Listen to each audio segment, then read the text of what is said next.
Just show you guys how to bring back the dead lines. I already started on this side for you. It's starting to come back though.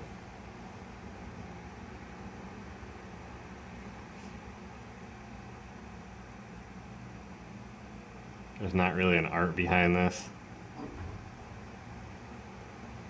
It's just messing with it, keeping it moving.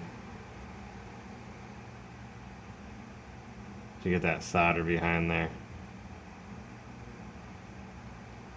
On that ribbon to heat up and get replaced in there.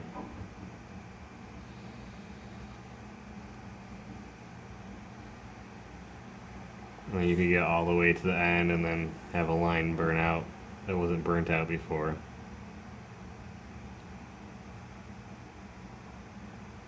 Like that one keeps flashing in and out.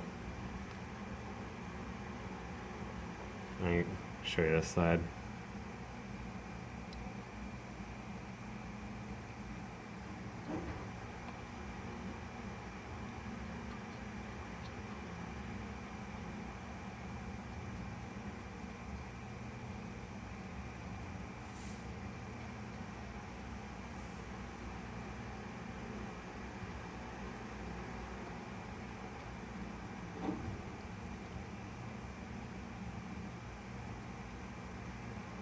And keep it there for too long or it's going to burn through your ribbon.